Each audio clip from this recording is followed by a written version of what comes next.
What's up, guys, gals? This is Griever back here, bringing you guys chapter 997 of One Piece. One Piece entitled Flames. We, of course, are reading this on the official Viz release. Viz.com if you guys want to check out the latest chapters of all Shonen Jump. Alright, so let's get right into it. The cover page is another reader request or another, a fan request.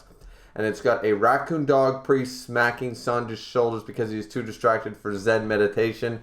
I like they got Nami, playing with a beach ball in the background or what have you. And some sort of ancient three-sword style raccoon doing his damnedest to try to get Sanji to concentrate. So definitely appropriate given probably what's going to go down in this chapter or later on for sure. I've already read the chapter, guys, so this is more of a review. I'm just going through it on Viz.com. So at the end of the last chapter, of course, we all assumed that Black Maria was the one that was sort of tempting Sanji, with this whole idea of a play going on and that kind of idea. So we see Sanji on the third floor of the castle rushing forward, a woman that is crying for help. Apparently, Tekking knew what this was all about. I guess this is a very famous, this is not a part of Japanese culture I'm familiar with, but the whole, "Oh, please stop, my lord, come, my dear, you mustn't, oh, be so naughty." It's sort of a stage acting that is very common, very, very normal in a lot of plays or something like that in Japanese culture. I might have misinterpreted that. I might have that backwards or something. But from what I understand, that is what's going down here. Now, and even Sanji says, this is the famous sexual harassment technique of the land of the samurai. Harassment or harassment? That is a good question. Either way, so we see a shadowy figure there, the woman that's clearly, "Oh, my lord, you mustn't." And at first, I was a little, because it was a shadowy figure and it didn't look exactly right, but I was like, is this Orochi? Is this how? Because everybody knows that Orochi's clearly coming back. Or, you know what? I think that's something we're not giving Oda enough credit for. The fruit might come back by the end of the arc. But maybe that really is the end of Orochi. That is entirely possible. And maybe we're all just sitting there like, well, yeah, the 8 heads and it's a Hydra sort of idea. The Yamato no Orochi. You have to cut off all the heads at once and blah, blah, blah, and it just seemed like a little too wow, but I don't know. Now I'm starting to question. I really am. Maybe we'll see the reincarnated fruit, and who will get it? Maybe Yamato, someone like that, but yeah, either way, we see the powerful man tugs on the sash of a helpless woman. She's losing herself, and Sanji screams, "Hang on, I'm coming to save you." And he, Black Leg Sanji, boom, crashes in, and boom, it's some type of spider web he gets himself ensnared in, it seems. It's sticky. What is this? A spider web? And we see that it's coming from the woman, it seems, or both of them. They're both spinning around, this character and this woman, who used the naughty trap attack to both smack Sanji in the face while he's being held up in the spider web. Now, where the spider web comes from, clearly either from Black Maria herself or one of the subordinates of hers. He gets knocked out, or it doesn't seem to be knocked out cold right away, it appears, but they manage to tie him up. Another would-be hero with impure motives comes. He says, "Damn, it's a trap. Let me up right now and I'll let you go. I'm in a hurry. He's trying to threaten us." This is Black Leg Sanji of the Straw Hat Crew. He is worth 330 million betties. So, and then we see Black Maria, of course, looking ravishing. I love, actually, she's got the horns, like Yamato and Kaido and all them. But I love the fact that she's got swords for her, the classic hairpins, to hold up the woman's hair. She's got the very classic comb. A lot of women used combs. Combs are actually a big thing in the yokai and stuff like that. In different Japanese mythologies and stuff, the combs are possessed, or there are demons that use combs and hair for a lot of things. A Yura of the hair, for example, from Inuyasha, way back in the day. It's definitely a prevalent thing. So it's the classic looking comb, but I love the idea of the swords being the hairpins to hold up her hold up her bun there. It's very interesting. I really like that. Yeah, I'm a fan of Black Maria. I really am. And she says, what a bore. You want to turn our banquet hall into a battlefield. Well, I have to have a soft spot for boys with rough edges. What do you say? Do you like me too? And then Sanji says, boy, don't insult me. Untie me. You want the truth? The truth is, I love you. And I at first, I was so shocked when you scroll down and you read the first panel.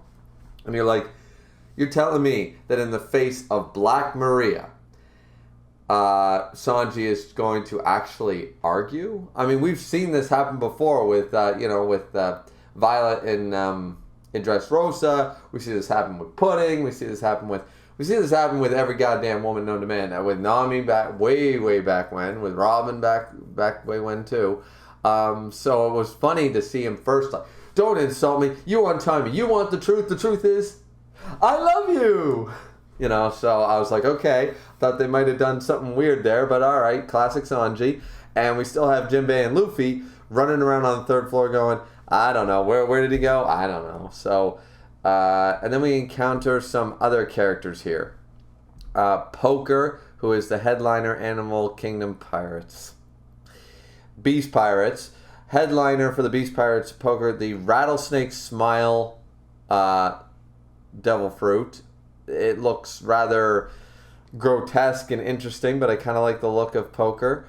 Then we have Mizraka is also the Gorilla Smile Fruit user, and that just looks uncomfortable. That just does not look that fun. Either way, they're looking at the wanted posters and seeing, like, look at Straw Hat, he's worth 1.5 billion. That'll be more than make up for our failing earlier. You know, I can already see my promotion to the Topiropo. Not bad, not bad. So apparently that's where Jinbei and Luffy are headed. So they run forward and Straw Hat over here. Hey, you guys were at Udon. A handmade ladder? That's right, the stairs are swarming with enemies. You can go up to the 4th floor with this. This is a huge help, thanks. And then, hey, where are they? So it was kind of hilarious. So, you know, the two headliners, you know, with probably a crew by the looks of it behind them. They had quite a few, you know, of the pleasures or whatever behind them. And they're all standing there like, ha ha ha, if he needs to get to the 4th floor, he'll have to come this way, ha ha ha. And meanwhile, the guys from Udon were like, hey, climb this ladder. And they're like, damn it, where did they go? So that's kind of fun. That's kind of funny. Here is a big moment coming up. Because we head back to the dome. We see Big Mom flying up through the hole, the big crater hole that's here. And at first when I saw this, so Big Mom was flying straight through the hole towards the roof to find out what Kaido's up to. Zoro's looking, sees her zoom through, said, thank goodness the hag is leaving. I thought she was going to wreak havoc. And then we see Zoro look up questioningly at the hole that Big Mom just zoomed right through. And at first, like, you know what it is now, but at first I thought we were seeing the crumble, and it was giving Zoro a bit of an idea to just open, like, I thought he was going to attack the roof and just, you know, everybody get back, here's what I'm going to do, boom, you know, and just break the entire roof down. But then we know what later is taking Zoro off, because this is such a satisfying chapter. It really is. Because Apu, the antibodies, that whole mess, and we were kind of like, really? X-Drake and Zoro? Come on, guys. Like, maybe X-Drake and Apu, but Zoro, come on. You're definitely one of the top of the Supernova class. You still haven't gone all out as far as I can tell post-time skip. It's like, why is Apu giving you trouble? Why is Apu giving you grief? And Zoro, he's looking on, he's pretty serious, and then he just has no time for this. He's looking forth and right. He's seeing, oh no, one of the bosses of the Yakuza is becoming a full ice demon. Chopper is half forms. Chopper, where are you going? Wait up, please. Chopper and Brook are running around, trying to figure stuff out.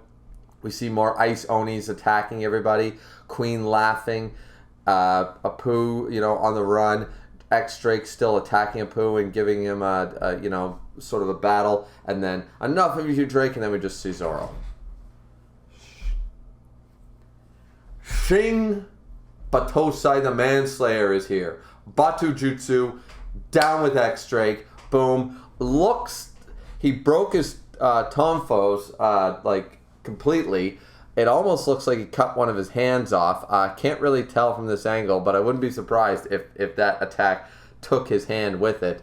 So then we see this badass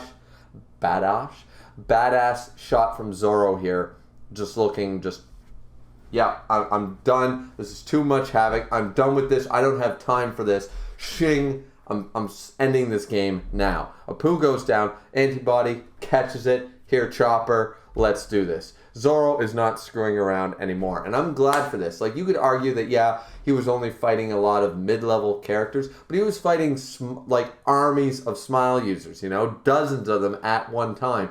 And he's a little banged up, but he's no worse for wear. He didn't have a tough fight. It was just a lot of stamina and endurance. And I saw some people making that argument that Zoro has been fighting non-stop for a while now, and he's been fighting some tough opponents. Maybe that's why he's having a little bit of difficulty. There's a lot of chaos going around. And right here in this chapter, we're seeing Zoro just, no, I have no time for this. I'm done. And we know why later on as well, because Robin brings it up. But anyway, he hands the antibody to Chopper, says, you can handle this floor right now, right? You know, I already figured out how this virus works. So Chopper has confirmed how the virus can be defeated. Zoro's like, I knew you would. That's our doctor sort of idea. But he's basically leaving it to Brooke and Chopper and Robin and the other people on this floor. He's like, you guys can handle this floor right now, can't you? Because Zoro has every intention of going up. And he says, listen up, everybody. Use fire on the ice only. Very, actually, sort of basic, sort of like simple in nature. It's like, it's freezing the body. Keep the body warm. You know, what happens when you get hypothermia? You know, strip down and get that body warm. Share body warmth, right? So same idea here. You know, use fire on the ice only. The virus is fused with a gas that chills the body. Just look at me. Once you stop the chilling, your body or the virus won't continue to produce. So, is that Brooke's? At first I thought that was Brooke's hair on fire. They lit Brooke's afro on fire so that he could, like, look at me. But no, he's holding up a torch for him. So he's going to make up antibodies for everyone in the meantime. I'm a doctor. I'll save anyone, friend or foe. So everybody, just stop what you're doing. Stop fighting, you know, and just try to work together. I'm going to save everybody. And Queen's not having any of this. And he goes, forget that, you little raccoon. I'll blast you both. And Zoro has no time for this. Boom! Friggin' takes out the gun, takes out the thing. Queen's like, ah! And Zoro's like, I'm done with this. And at first I was like, okay, are we going to get... Is now Zoro versus Queen? Like, he's pissed now. And he's just like, what is this stupid game you're on about? I didn't come all this way to this island to waste a time on your games, on your nonsense. I'm here, they say that Kaido's the toughest guy in the world, so I'm here to cut him down. And everybody's just like Queen, with classic expressions now at this point for Queen. Just like, what are you saying? And everybody's running because Zoro's shouting that he's going to cut Kaido down to pieces. Then boom, boom, boom, and it's like a big earthquake, and everyone's like, whoa, is it an earthquake? And Brooke comes up, is that hockey? What have you done, you beastly man, Zoro? Are you using Conqueror's hockey? And I was just like, oh my damn. Did Zoro, because a lot of us have said and assumed that Zoro is not going to unlock Conqueror's hockey, that none of the other members of the Straw Hats are going to have Conqueror's hockey. It's only going to be Luffy. No matter how good Zoro gets an armament or observation hockey, he will not be one of the, 1 in a million people that get Conquerors. I mean, it's possible. Look at Rayleigh. Rayleigh had it. Odin had it. Like, there's other characters. You can have more than one Conqueror on a crew, but at the same time, Zoro just, at first, I was like, Brooke, you are a Zoro fanboy through and through. You're just like, Conqueror's hockey for Zoro. He's like, yeah, no, I didn't do this. And then Robin looks on and says, I know how you feel, Zoro. I saw what fell through the ceiling. It was Okiku's arm. So that was the thing. At first I saw the crumbling and I thought Zoro looked up, realized he's wasting time. Big Mom's up there, all the big players are going up there, and either he was going to break the roof and he was just sick and tired of these games. He's Zoro. Apu, Drake, Queen, these are stepping stones for him. He's the first mate of the future Pirate King. He doesn't have time for this crap. So that's what I thought at first, but this is what actually started to piss him off. They recognized the armor, of course, and so they got really pissed off. And I like this moment. This was a great Zoro moment. This is so far, like, the first part of the chapter, okay, yeah, whatever. This middle part of the chapter has been really great. You know, that we're moving forward. Chopper's got the antibody. We're not going to be running around any more chapters with this whole poo thing and the ice Onis.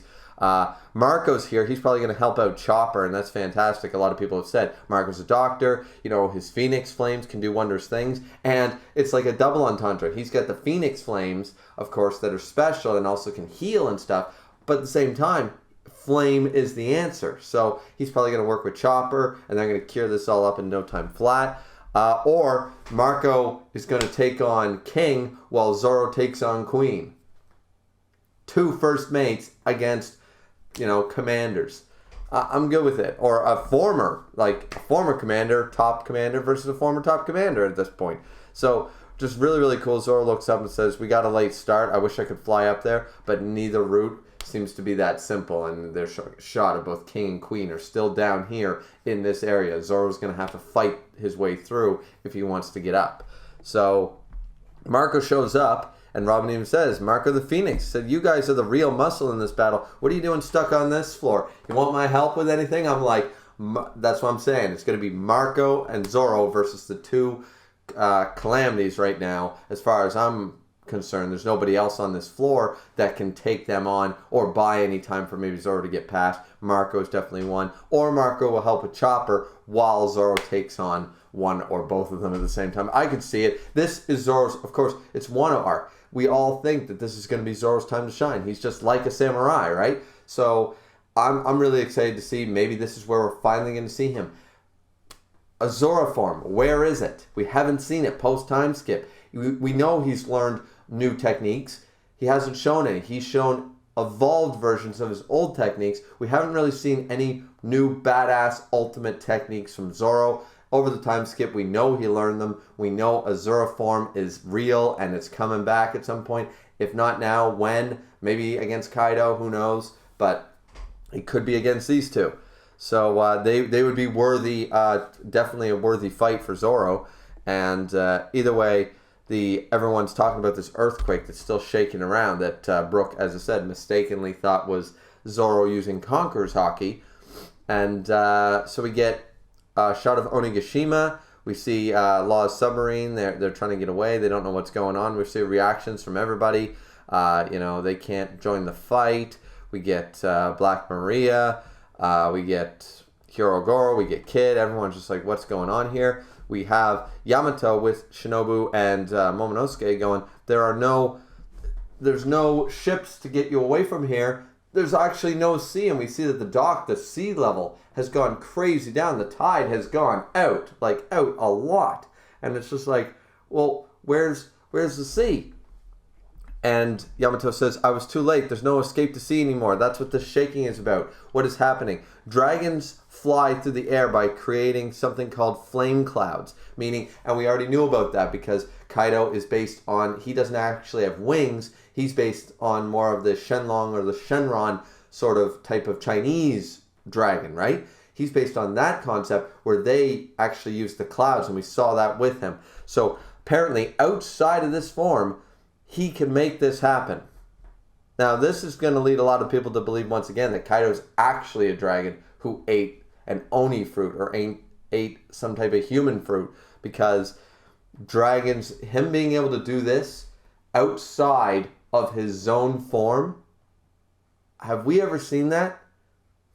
I'm just like, seriously, have we ever seen a zone outside of their zone form use their abilities? I mean, maybe Marco, where it's mythical and stuff, it's a different set of rules. Marco probably didn't have to go full Phoenix form to use his flames or hybrid, but yeah, very, very interesting here because this is leaning towards that. The flame clouds, he's lifting the whole damn island. I was like, wait, what? Like what? He's lifting all of Onigashima, and he's floating it. And some people might talk about Shiki doing this, but once again, movies aren't canon. So even though Shiki is, so it's still badass. It's still really cool. He's going to move the entire island to the flower capital and start, the new Onigashima. Wano is done for. He's going to move Onigashima into the flower capital and make them one island. And he's going to start the pirate stronghold, which is sort of like Beehive Island sort of idea, I guess. And the Kozuki clan is finished. We see Kaido just standing there, you know, all these flame clouds around an entire island lifting. It looks like it's taking him no effort. And he said, let us begin a world of violence. So, unfortunately, break next week. There is a break next week. Next chapter is December 13th. But 997, guys, like, this was a really good chapter. I really enjoyed it. I don't really have very many complaints. I mean, we get some wow moments. Like, if you like Zoro at all, this was a great chapter. If you like Kaido at all, this is a great chapter. And just overall, I just like this chapter. We're still building and building. A lot of people don't like the pacing. A lot of people don't like where we're going, and we have too many routes to follow, too many characters to follow right now. This is One Piece. This is what we're into. Trust me. We're building. The building blocks are here. It's just a nice, slow, long build up. You know, it's gonna be greatness. Chapter 1000 is coming. We're building up to the clash. We're gonna see it. That's when the fights are gonna start. Post chapter 1000, it's gonna be the start of Zoro verses, of Luffy verses, of all the verses, and it's gonna be epic. It's gonna be awesome. I really like this chapter. I'd give it like an 8.5. I thought it was really good. But what do you guys think? What do you think? Let me know down in the comment section down below. As always, it's always very much appreciated. Don't forget to like, comment, and subscribe, blah, blah, blah. And join my Discord if you're bored like that. Either way, guys, it's been nice. Drink responsibly, as always. I'm pretty tired. We had a long-ass stream last night, and that was a lot of fun. So hoping to do more streams like that in the future. Nice, big, long ones. Had some cool cats jump in, you know, to talk with us on stream. That was a lot of fun. So definitely check that out. As I said before, like, comment, subscribe. This has been Griever with your One Piece, chapter 997 review. And we'll see you back here next time. Peace out, guys.